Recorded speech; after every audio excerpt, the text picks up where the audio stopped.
Hello, hello. Thank you so much for tuning in to Outlive the Labels. I am your host, Dr. Mary Kay Holmes. Listen, we have an amazing show lined up for you today. We have A&E star Johnny Ramirez from the show 60 Days In. He is here today to talk to us about his story, to share with us a little bit about himself, and give you some hope and transformation, and really just give you all of the good feelings, because we are here to help you outlive labels, and he is certainly capable of doing that. If there has ever been a more perfect guest for a show like this, it is him, because this is the show for survivors, champions, and overcomers, right? All right, so let me share with you a little bit about 60 Days In before we welcome Johnny Ramirez to the show. 60 Days In, it's a show that offers an unprecedented look at life behind bars at Indiana's Clark County Jail. And 7 ordinary people volunteer to live among its general population for 60 days, and without fellow inmates or the staff knowing their secret. Welcome to the show, Johnny. Thank you so much for accepting the invitation to be with us today. Thank you, Mary. I appreciate it. Glad to be here. Awesome, awesome. Let me give you the audience, a little bit about Johnny. He was exposed to violence, guns, and gangs at a very early age. And so he had to grow up fast. And during his sophomore year of high school, he formed his own gang with his friends. And they decided that this was their only option while living in the ghetto. And he was the gang leader. And when he was about 17 years old, or when he was 17 years old, his son was born, and Johnny decided to change his life in order to protect his new family. And so, despite his efforts, his son got involved with the wrong crowd while living with his mom, and he's currently serving out a 12-year prison sentence. Johnny wants to join the program at 60 Days In order to show the other inmates and his son that gang life, drugs, and jail does not define them, and it certainly does not dictate what their future needs to look like. Again, what better guest to have on the show today? You're an amazing person, and I'm so honored to have you on today. Welcome once again. Thank you, Mary. Thank you. I'm so excited. When you invited me, I was so excited to be on. Just your energy brings me so much joy and happiness. So I'm just ready to share my story with you. Awesome, awesome. So let's jump right in. So tell us about your decision to join the show 60 Days In. What was that process like for you? Well, it was kind of a no holds barred kind of thing. Like usually in my life, if I'm gonna do something, I'm just gonna go all in. I'm not really a thinker. It kind of sucks that I'm not like that. My wife's a thinker, but I'm not. I'll just do it. I just like, hey, let's go get married. Boom. I don't overthink things. I just like gonna do it. And when I got introduced to this, I was shocked that they chose me for the story, I guess, and chose me. But because a lot of us are all the same in the neighborhood, in the ghetto or the barrio.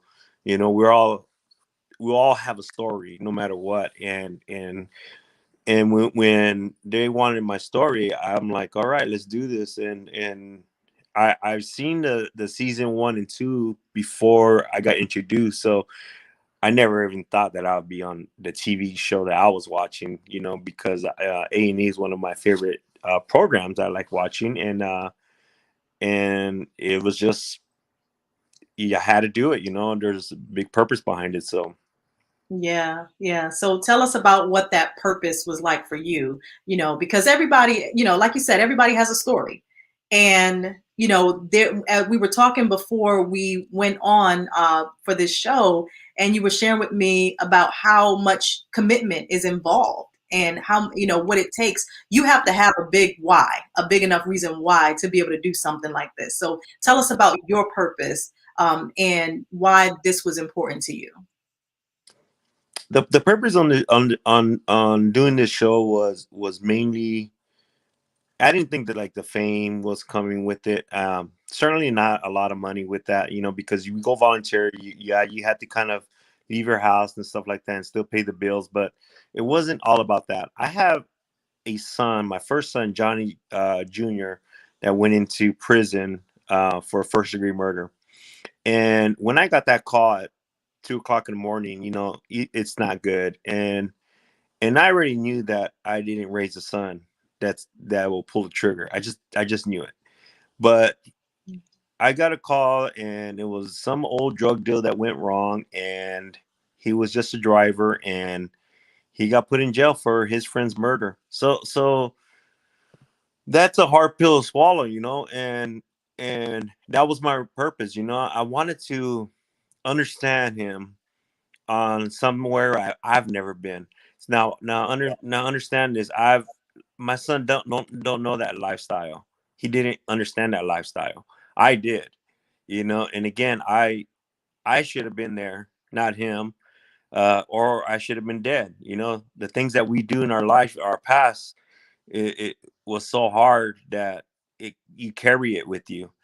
And I know that I raised a good enough son that I know that I didn't want that for my son. He's not going to have that lifestyle. And when he was in jail, it hurt so much as a parent to see my son in jail. So I was so mad, hurt, judgmental, everything you could possibly think of. I was that. Yeah. And so my purpose behind it was just because I wanted to see and understand what he was walking through, what he's standing in, living, and I've never been in jail. I never after he was born, I realized, and I started to change my life, where I know that now I'm going to try to stay out of jail. At first I didn't care if I go to jail or not, but now at the age of 17 and up, I say, okay, there's a time to change now. Now I want to try my hardest not to be in jail, and I did that. And I was surprised, but I did that. I stood out of jail, and I tried so hard not to be in jail. And now here I am volunteering to go to jail, and I just my family didn't understand it why, but they knew why, but they thought it was pretty crazy. I can imagine. Look, when you come from where we come from, no one really understands the concept of volunteering to go into the Yeah. system. So yeah, that's an interesting concept to wrap your head around. So when you look at your upbringing, it's clear that your life could have been drastically different.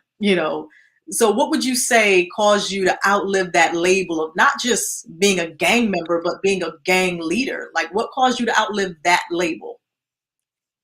I think, well, when my son was born, and I knew that for some particular reason, all these chances I'm getting, either I didn't get caught, didn't die, some things were just happening too often where I'm still living. Like I should have died. I should have been in jail or dead. And I realized after my son was born, I realized, you know what?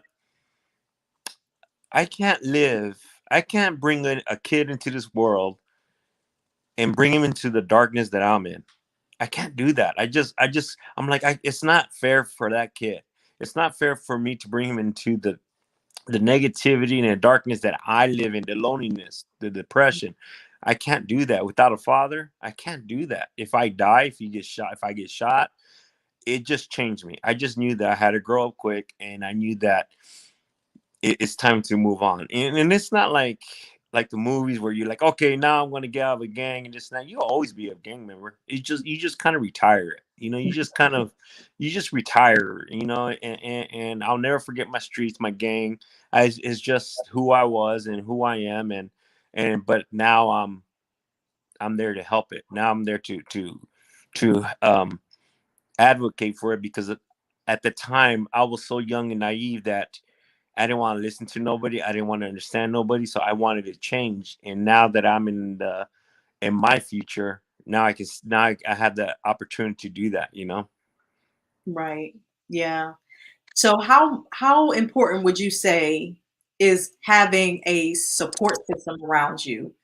Just for anyone. It doesn't have to be necessarily someone who comes from a rough upbringing or someone who comes from the cookie cutter ideal background, so to speak, but just in general, like how important is having that solid positive support system?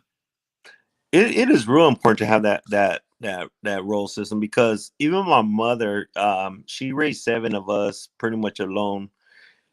It was hard, just try to get positivity out of her, but just from good people, like uncles and everybody. So it's almost like when somebody gives you a positive uh thing, like a positive something, you grasp onto that quick. You like, oh, Johnny, you did good at raking the yard, and you get excited because they give you so much positivity.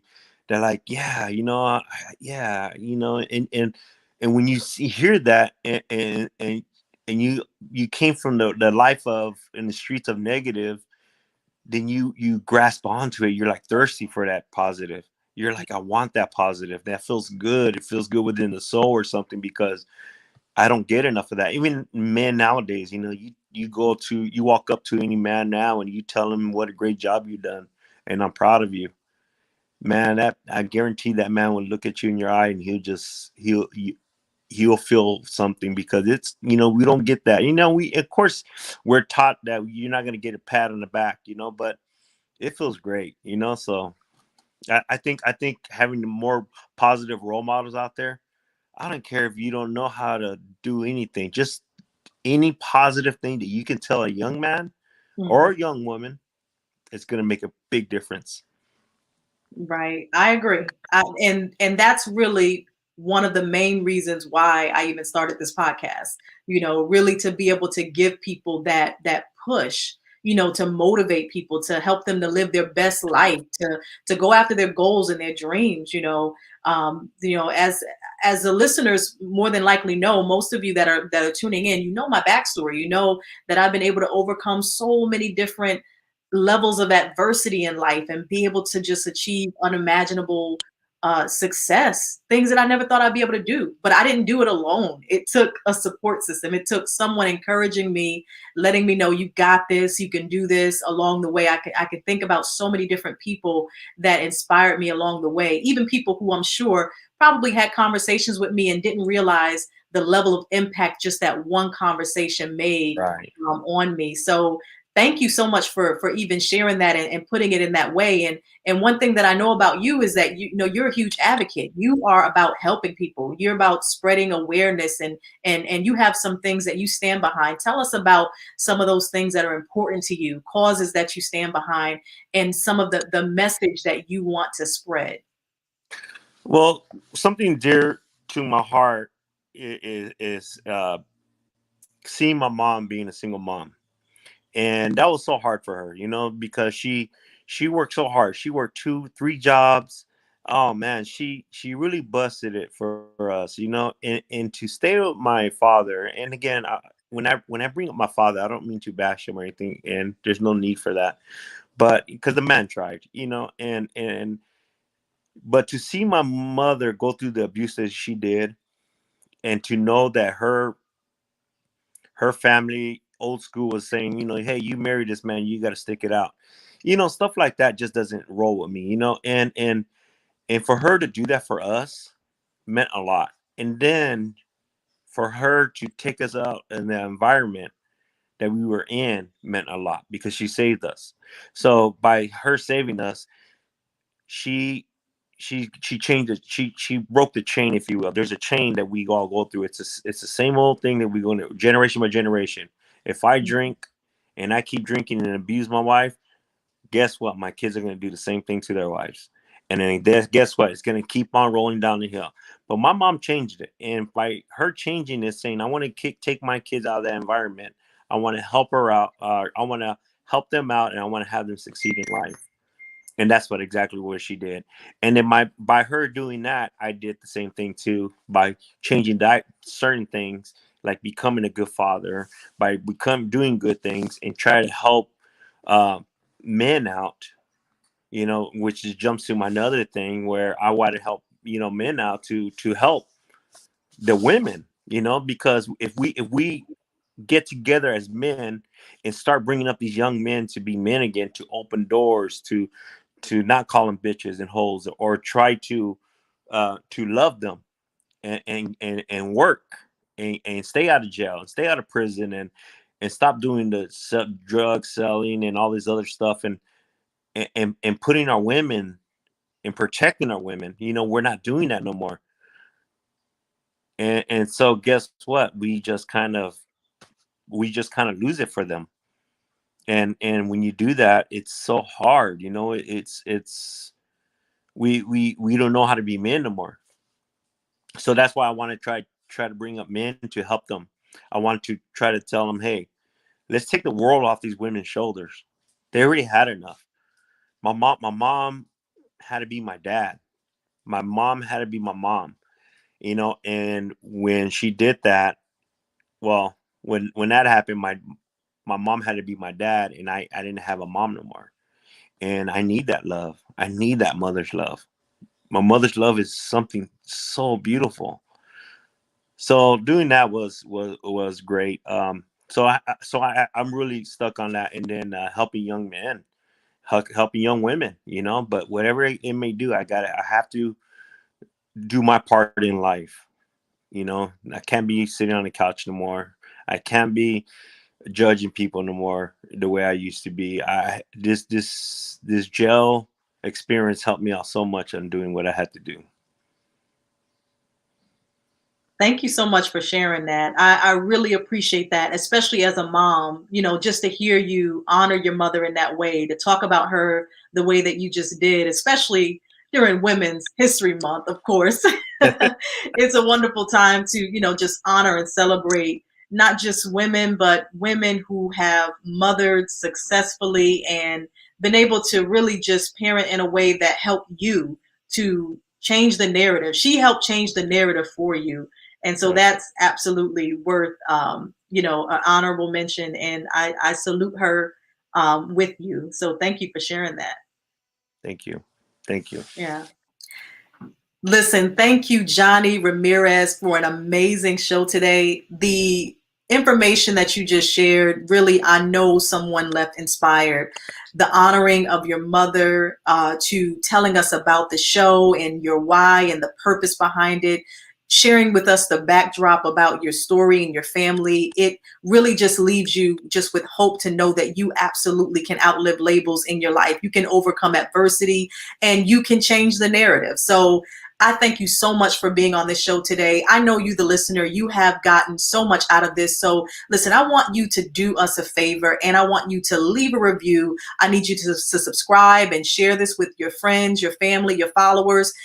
Have them take a listen to this, because this has been filled with all types of inspiration today. So if you want to, continue to stay connected with us, you can follow this channel on YouTube. You can listen on all the podcast platforms. And I want you to follow Johnny Ramirez. Stay connected with him. Stay in touch with him, because he has some amazing things coming up. So on his Instagram, you can find out so much more about him. His Instagram is johnny.ramirez3. Johnny.Ramirez3. So follow him on Instagram and stay in touch and contact so that you can see the amazing things that he's doing. I thank you so much once again, Johnny, for being on this show today. And you, the listener, thank you for tuning in. This has been Outlive the Labels with your host, Dr. Mary Kay Holmes. It's been a pleasure. Thank you for listening.